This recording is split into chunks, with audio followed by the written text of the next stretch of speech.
Y esto, conociendo el tiempo, que es ya hora de levantarnos del sueño porque ahora está más cerca de nosotros nuestra salvación que cuando creímos. Romanos 13:11. Hay una historia de una iglesia la cual tenía un bar enfrente. Era un problema cada reunión y cada culto porque habían pleitos, había bulla, había fiesta y no permitía adorar al Señor. Los hermanos pues oraban para que Dios hiciera algo y nunca cesaba. Fueron a hablar con el dueño y él dijo: no, yo estoy bien, tengo buena ganancia, no tengo ningún problema con ustedes. Ustedes hagan su bulla, que yo hago la mía. Además, Dios a mí no me preocupa, porque no creo en Dios, no creo que exista. Pues un día de lluvia, un rayo cayó sobre el bar y se quemó. Entonces el dueño del bar fue y demandó a la iglesia, porque dicen: ustedes estaban orando y mi bar se quemó. Entonces él fue, los llama y le dice al dueño del bar: ¿qué fue lo que pasó? Dice: estos cristianos oraban y mi bar se quemó. Yo no creo en Dios, pero su oración hizo que mi bar se quemara. Entonces le preguntan al pastor y dice el pastor: no, nosotros no tenemos nada que ver. Pues la oración de nosotros no es tan poderosa. Y dice el juez: yo tengo un hombre que no cree en Dios, que dice que su oración quemó su bar.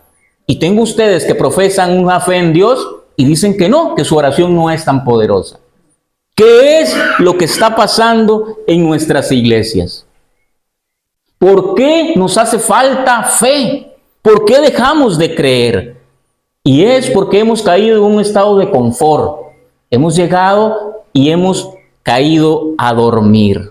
El pasaje que leíamos dice que Pablo nos insta a despertar de ese sueño, porque el confort y la comodidad nos ha llegado. No nos está preocupando la gente que se pierde. No nos está preocupando el que no conoce la verdad. Simplemente nosotros conocemos la verdad, nos reunimos y nada está pasando. ¿Qué necesita la iglesia para crecer? No es un concierto, no es un espectáculo, como decía la hermana, no es gente cayendo para atrás, revolcándose como culebras, brincando. No es eso. Es el conocimiento de la verdad que tenemos usted y yo. El adventista era conocido como los hombres y mujeres del libro negro. Fieles gente que conocía la escritura. Pero hemos caído en este sueño, en este confort, y algunos estamos siendo chineaditos por el diablo. Ahí con biberón y todo, el enemigo nos ha ganado ventaja. 5 puntos quiero compartir con ustedes esta mañana de en qué tenemos que despertar. Primero, en el amor a Dios. Hemos dejado de amar a Dios. ¿Por qué? No sé si ustedes recuerdan, algunos ya mayores, lo que pasó con el boom de las iglesias pentecostales allá en los 80. Fue un furor y las iglesias se llenaban, no por el espectáculo, sino por el miedo que le tenían al infierno. Las predicaciones de G. Ávila: viene Cristo y te vas a ir al infierno, pecador. Gente que tenía miedo iba a la iglesia. Nosotros no predicamos un castigo eterno, predicamos un amor eterno. El amor que Cristo tiene para restaurar al pecador. El amor que Cristo tiene para dar su vida por usted y por mí. Ese es el amor que hemos dejado atrás. Y hemos caído, como les decía, en un sueño y en un letargo que nos tiene adormilados. Y digo nos tiene porque yo me incluyo en cada uno de estos puntos. Tenemos que despertar para poder encontrar de nuevo en nuestro corazón ese nacimiento de ese Cristo vivo. Dice la Escritura en Mateo 15:7: muchos con sus labios le honran, pero su corazón está lejos de mí. Hemos caído como la gente, los fariseos y los que creían en los tiempos de Jesús, que decían servir a Dios, pero no lo hacían con su corazón, lo hacían solo de palabras. Esperemos que cuando Cristo nos llame, nos diga: ven, buen siervo fiel. Y no nos diga: no te conozco, no sé quién eras, porque eso sería en extrema doloroso. Si me amas, dice Juan 14:15, guardarás mis mandamientos. Eso es amar a Dios. Guardar sus mandamientos es amar a Dios.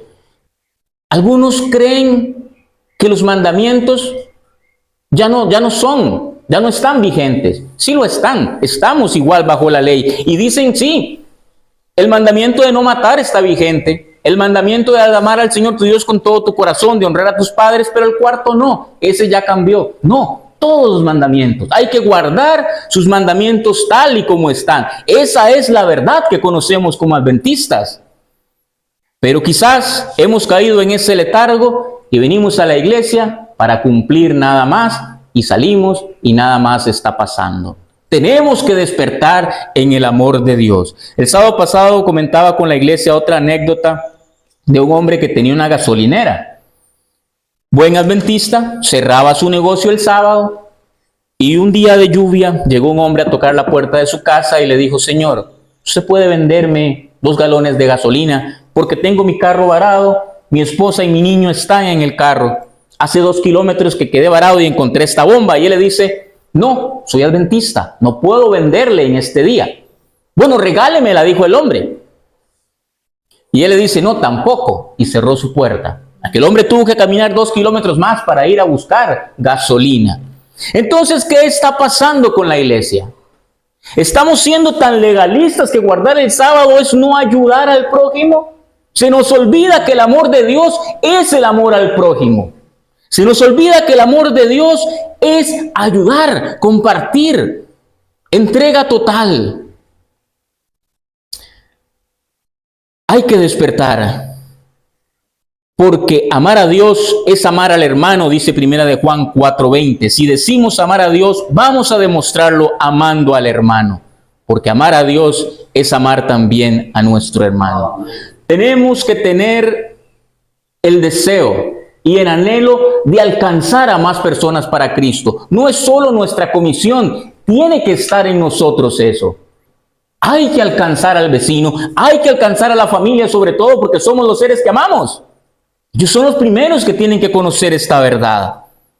Pero nosotros hemos caído en ese estado de confort. Venimos, servimos y no hacemos nada más. Estamos adormilados. El segundo punto que quiero compartir esta mañana es despertar al estudio de la palabra. ¿Cuánto tiempo sacamos para estudiar la palabra de Dios? ¿Cuánto tiempo apartamos para meditar en ella? ¿Hacemos los cultos familiares? ¿Nos estamos reuniendo en nuestra casa? Pregúnteselo usted, porque es necesario que lo hagamos. El estudio de la palabra de Dios es lo único que tenemos para que nuestra fe crezca. No podemos alcanzar la salvación si no conocemos qué es lo que hay aquí para nosotros. Hay vida, hay esperanza, hay una motivación para poder seguir.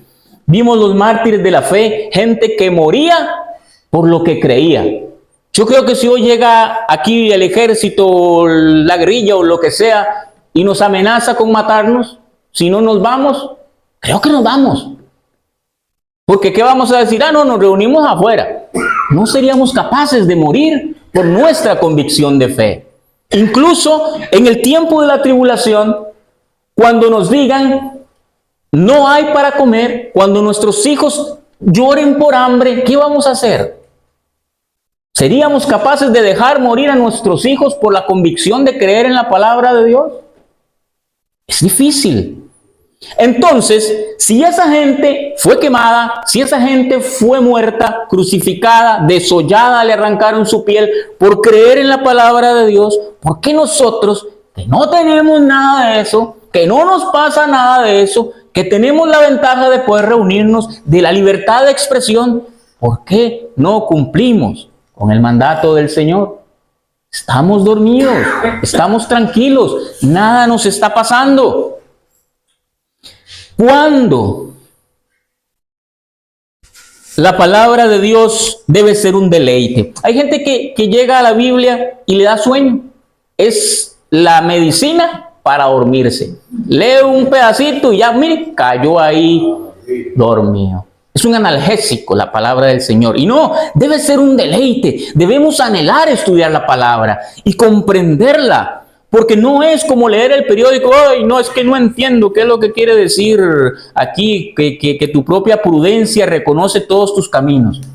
¿Qué quiere decir? Que tu propia prudencia reconoce todos tus caminos. Y no entendemos. Porque nos falta pedirle al Señor que nos dé el conocimiento para poder entender su palabra. Dice el Salmo 119:97 que debemos amarla y debe ser nuestro meditar todo el día. Dice el Salmo 119 que debe ser dulce como la miel. O sea, ser rica, ser algo que usted anhele hacerlo. Pero ¿cuánto tiempo estamos dedicando a leer la Biblia? Pregúntese eso, hermano, porque recuerde que la palabra del Señor es la espada del Espíritu. Es la herramienta que te va a permitir defenderte y atacar. Porque esto no es solo de me defiendo. No, usted tiene que atacar. La palabra del Señor es la que te va a permitir salir adelante en cualquier dificultad. Pero usted llega a la iglesia y le pregunta, hermano, dígame una promesa. No sabemos cuáles son ni siquiera las promesas, que es nuestra esperanza, que es nuestra confianza. Y hermano, dígame un versículo de exaltación. No sabemos qué es eso. ¿Por qué? Porque estamos adormilados y se nos ha olvidado que el adventista es los hombres y las mujeres del libro negro, que estudian, que profundizan y que por eso conocen la verdad. ¿Por qué? Porque aquí está toda la verdad. Por eso el católico prohibía leer la Biblia. Solo el sacerdote podía hacerlo. ¿Para qué? Para manipular la escritura, para ponerla de acuerdo a lo que ellos querían. Entonces, nosotros que conocemos la verdad, estudiemos la verdad, indaguemos en la Biblia. Le dedicamos tiempo a la televisión, le dedicamos tiempo a la música, al celular, pero no a la palabra del Señor. Otro de los puntos, punto número 3, despertar para orar. ¿Dónde está el poder del cristiano? Está en la oración. Pero no oramos. Déjeme decirle que la oración es el único mecanismo para llegar a Dios y obtener ayuda oportuna. El orar es nuestra comunión con Dios. Orar no solo es hablar con Dios. Orar es entender a Dios, conocerlo. Porque no podemos hablar de un Dios que no conocemos. Es como que yo llegue al hermano y le diga, hermano, regáleme 1000 colones. Ni siquiera sé su nombre. ¿Cómo voy a pedirle? Entonces, ¿cómo pretendemos decirle a Dios, Señor, te necesito, si no conocemos a Dios? Puedo decirle a mi esposa, deme 1000 colones, porque la conozco, a mi papá, porque lo conozco. Lo mismo pasa con Dios. Pretendemos llegar a Dios y pedirle y que Él nos dé. Pero no conocemos a Dios. Él no nos escucha. Él no ha estado. No hemos sacado tiempo. Y como adventistas hemos llegado al confort de que oramos por los alimentos, oramos cuando nos levantamos, oramos al acostarnos de una manera simple. ¿Hace cuánto lloró usted en la presencia del Señor? ¿Hace cuánto ha derramado lágrimas orándole al Señor? ¿Cuándo es que vamos y derramamos lágrimas? Cuando estamos en la dificultad, cuando estamos en la necesidad, cuando no tenemos para pagar, cuando nuestros seres queridos están enfermos, cuando no sabemos qué tiene nuestro niño. Ahí sí corremos y nos sentimos vulnerables. Dejamos de ser el adventista poderoso y nos sentimos vulnerables, inútiles. ¿Por qué? Porque hemos dejado de orar. Cuando estamos bien debemos de orar, porque en el momento de la prueba será nuestra esperanza, será nuestro consuelo. Y mejor aún, Dios nos va a escuchar, porque ya nos ha escuchado cuando estamos bien. Hemos dejado de orar. Jesús en Lucas 18:1 se lleva a sus discípulos, porque Jesús pasaba orando, no solo para enseñarnos qué es la oración, sino porque Él quería estar con su Padre, hablar con Dios. Y lo hacía de madrugada, lo hacía de noche, lo hacía de tarde. Él siempre iba para estar en comunión con su Padre y recibir consuelo. Se lleva a sus discípulos y los pone a orar y regresa a ver cómo están y están dormidos. Y le dice, ¿qué pasa? Si no ha pasado ni media hora y ustedes ya están roncando. ¿Estará malo mi reloj? Y regresaba de nuevo a orar al Señor. Volvía otra vez y otra vez dormidos. Pero wow, ya son 45 minutos. No les dije que oraran, aunque sea una hora. Ni siquiera eso. ¿Cuánto tiempo estamos dedicando a la oración?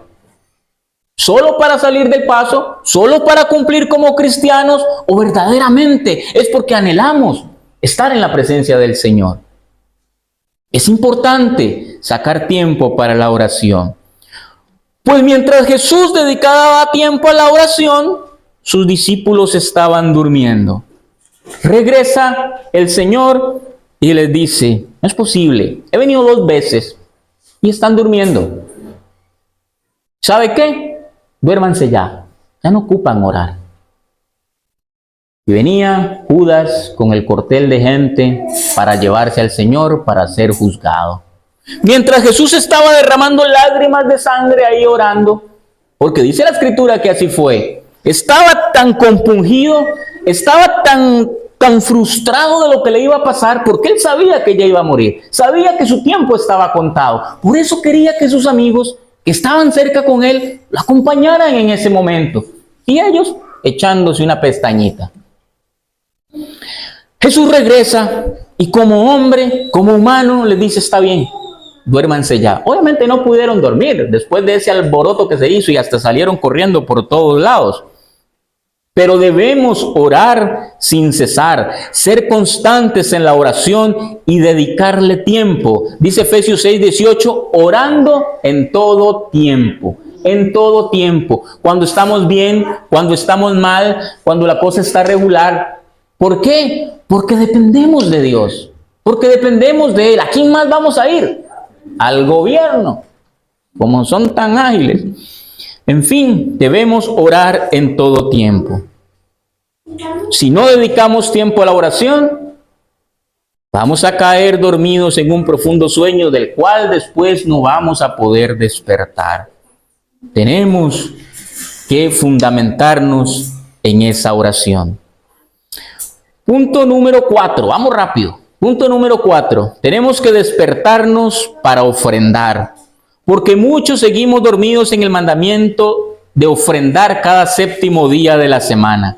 Muchos estamos como los ricos en el tiempo de Jesús, que damos de lo que nos sobra, que damos limosna, que damos lo que quedó y hasta le pedimos al Señor, de tu diezmo voy a necesitar estos 5,000 y después lo reponemos, cosa que no vamos a hacer. Dice el Señor en Malaquías, me están robando, pero no se trata de eso. Se trata de nuestra honestidad de corazón. No se trata de si robo o no robo, se trata de cumplir con sus mandamientos. Por algo están aquí. Yo les decía el sábado pasado que cuando Cristo venga y me diga por qué guarda usted el sábado, yo le digo porque aquí está. Y si me dice por qué guarda usted el domingo, y porque todo el mundo lo hacía. No está fundamentado en la Biblia, no está en su palabra. Entonces, ¿por qué guardan el domingo los cristianos? Por desconocimiento, porque se los impusieron, porque alguien dijo hay que hacerlo y van donde dice la gente, como Vicente. No es eso lo que Dios quiere. Dios quiere una disposición de corazón. No es porque el pastor le diga usted tiene que traer sus diezmos y sus ofrendas. No, es porque usted se deleita en hacerlo. Porque usted quiere hacerlo. Porque usted siente gozo y placer en ofrendar. Conozco la historia de un hombre que tenía, lo conozco personalmente a él, es de Guanacaste, yo viví 11 años ahí. Comenzó con una pulpería y le permitía para vivir la pulpería. Y él le dice al Señor, si usted me prospera, yo voy a dar el 20% de mis ganancias. Pues puso un supermercado y fue creciendo. Ahora tiene una cadena de supermercados en todo Guanacaste y ha crecido mucho. Y él da el 50% de sus ganancias. Y yo le digo, ¿cómo hace usted para dar la mitad de todo? ¿Cómo hace? Y dice, si yo vivía con el primer ingreso de una pulpería y el Señor me permitía vivir, ¿cómo no hacerlo ahora que tengo un negocio grande? Esa era su convencimiento. Y obviamente era más de lo que él podía tener, porque tiene su carro, tiene su casa y se dedica a llevar el mensaje de mayordomía a las iglesias. Él va y en lugar de que le den una ofrenda, él da una ofrenda a la iglesia. Lleva una ofrenda generosa porque él dice, fue lo que Dios me dio y yo le voy a dar a Dios lo que tengo que darle. Más de lo que Dios pide, allá Él con su medida de la fe. Pero a mí me sorprendió mucho, porque nosotros nos ponemos egoístas, nos ponemos agarrados y hemos caído en el letargo de no ofrendar. Es uno de los mandamientos que debemos de cumplir. En Corintios 8 habían solicitado una ayuda para la extensión de la iglesia y los hermanos que estaban ahí dieron de su propia voluntad y dieron más de lo que podían, más de lo que debían. Jesús nos enseñó en una de sus parábolas acerca de la viuda que dio todo lo que tenía. No tenía más que 2 blancas y los ricos y poderosos llegaban y echaban sus sacos de monedas y Dios vio con agrado la ofrenda de aquella mujer. No porque valiera más, no porque fuera todo lo que tenía, sino porque lo sintió en su corazón. Era su único alimento de ese día y lo depositó ahí. Se quedó sin comer, como dice la hermana, solo desayunó en la mañana y ya no almorzó y depositó ahí su dinero. Más rico o más pobre no se hizo. Pero Dios vio la sinceridad de su corazón. Y eso es lo que tenemos que tener, un corazón sincero. Despertar ese corazón que está dormido y ese bolsillo que nos mantiene presos a este mundo. Debemos ser como esa viuda y dar lo que tenemos en nuestro poder. ¿Pero qué le estamos dando al Señor? ¿Estamos siendo como Caín, que nada más dio una ofrenda ahí de unas verduras todas tristes? ¿O como Abel, que está buscando su mejor cordero? Debemos despertar de ese sueño y ofrendar como Dios lo pide. Tenemos que despertarnos para predicar el Evangelio. Y ese es un mandamiento que Dios nos dio. El Evangelio es el instrumento que Dios usa para salvar las personas y para atraerlas a Él. ¿Has hablado con alguien de Cristo esta semana? Romanos 1:16 dice que el Evangelio es el poder de Dios para salvación. Si no predicamos el Evangelio, no tenemos poder de Dios que transmitir. Y eso es peligroso, mi amado y mi amada. ¿Por qué? Porque tenemos que transmitir lo que tenemos nosotros. Porque es ese anhelo de compartir lo que Dios ha hecho en mí. Es esas ganas de decirle, pero es que el Señor me sanó, pero es que el Señor me tiene bien. Y yo quiero que tú estés bien. Yo quiero que tú lo conozcas. Yo quiero que usted sea parte de ese pecado a través del conocimiento de Cristo. Porque Él dio su vida por ti. Y tienes que conocerlo. Tienes que llegar a tener esa paz y ese conocimiento de que en Cristo todo lo podemos. ¿Pero por qué no lo hacemos? Porque estamos en un estado de confort. Somos salvos, vamos a salir de la iglesia, recibimos de su palabra y no nos importa si bancas están vacías o no. No nos importa la persona que está tirada ahí en la calle o no. No nos importa el vecino que solo pasa madreando, como dicen.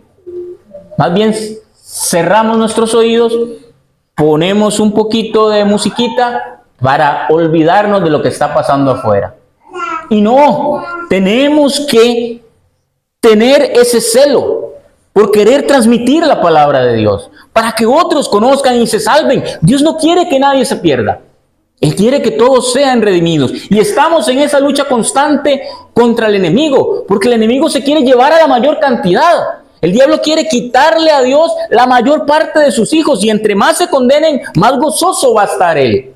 Él sabe lo que le toca, sabe lo que le corresponde, pero también quiere decirle a Dios, ve, usted tan preocupado, usted que ayuda a su hijo, y ahí está todo el mundo perdiéndose. ¿Por qué? Porque tus conocidos ahí están sentados, no hacen nada y no les importa. Tenemos que despertar a eso y entender que predicar el Evangelio es el encargo que tenemos de parte de Dios. Es lo único que tenemos que hacer. Dice que si usted no lo hace, las piedras lo van a hacer. ¿Para qué vamos a dejar que una piedra hable si usted y yo podemos hacerlo? De eso se trata. ¿Cómo crece la iglesia? No es con una campaña poderosa, no es anunciando por las calles, no es haciendo una fiesta grande. La iglesia crece cuando nosotros hablamos, cuando nosotros le decimos a otro, quiero que vengas a la iglesia, quiero que escuches la palabra del Señor. Así es que crece la iglesia. La iglesia adventista es muy cuestionada por sus principios bíblicos, por sus creencias. Pero déjeme decirle que aquí está la verdad y nosotros proclamamos la verdad. Entonces la gente no va a venir porque somos una iglesia de boom. La gente va a venir porque somos una iglesia que conocemos y transmitimos la verdad. Y es la verdad lo que le va a hacer libre. La libertad es lo que la gente anda buscando. No ser esclavo del vicio, no ser esclavo del pecado, no ser esclavo de las masas, sino tener libertad. Y la iglesia adventista tiene eso muy presente. Por eso hace los programas, por eso es que solicita su ayuda con el diezmo, por eso es que tiene toda esta expansión en lugares donde no se conoce de Dios. Invierten mucho en eso. Nosotros tenemos una ventaja que es que estamos en un lugar de culto abierto, que estamos en un lugar que podemos expresarnos. Esta muchacha conoce un palestino y se casa con él y la enjuician porque es cristiana. No te estoy hablando de los tiempos atrás de la conquista y la colonia, te estoy hablando de hace 3 años. La enjuician y la condenan a muerte por ser cristiana. ¿Por qué? Porque ellos no reciben el evangelio de Cristo y ella muere por ser cristiana, por no negar su fe. Aprovechemos nosotros, hablemos a otros de Cristo, anunciemos el evangelio. Tenemos eso como mandamiento y el evangelio es para honra y gloria de Dios. Amén. Hay que activarnos, hermano. Hay que despertarnos. Hay que ser conscientes y decir, Señor, si he fallado, ayúdame a entender. Porque no quiero estar dormido. No quiero que tú vengas y me encuentres dormido. Recuerde la parábola de las vírgenes. Ellas estaban allí. Estaban las 10. Unas estaban preparadas y otras no. Dice que todas se durmieron. Las 10. Pero la que estaba preparada fue la que pudo entrar en el seno de su Señor. Porque las otras se regresaron a buscar el aceite. El Espíritu Santo debe inquietarnos. Recuerde que el Espíritu Santo es el que convence al mundo de pecado. El Espíritu Santo es nuestra guía, es nuestra luz, es nuestra lámpara. Con el Espíritu Santo vamos a entender lo que la Biblia quiere decir y va a convencer a aquella persona de que el próximo sábado esté aquí. ¿Por qué? Porque no somos nosotros los que movemos la mano de Dios, es su Espíritu Santo que está en nosotros. Procuremos con el amor a Dios, procuremos con el estudio de la palabra, procuremos con la oración, procuremos con nuestra ofrenda, que nuestra predicación del evangelio sea verdadera, sea real, porque eso es lo que quiere Dios. Amén. Hombres y mujeres adventistas que proclamen su evangelio, que sientan dolor cuando hay gente que se pierde, que sientan dolor cuando hay gente que no quiere aceptar la palabra, porque nosotros conocemos la verdad, porque nosotros debemos transmitir esa verdad para que nadie se pierda. Es importante que entendamos esta mañana que sin Dios nada podemos hacer y que si hemos fallado en alguno de estos puntos, mejoremos. Porque estamos aquí para mejorar. Aquí no somos perfectos. Aquí no estamos todos santificados. Aquí estamos en pro de la santificación. Aquí estamos en pro de mejorar cada día más. Aquí estamos en pro de conocerle cada día más. Eso es un hospital donde venimos a recibir sanidad, donde venimos a recibir salvación constantemente, donde venimos a recibir santidad. Porque eso es lo que necesitamos, ser cada día más santos, ser cada día más perfectos y cada día ahondar más en el conocimiento de la palabra del Señor.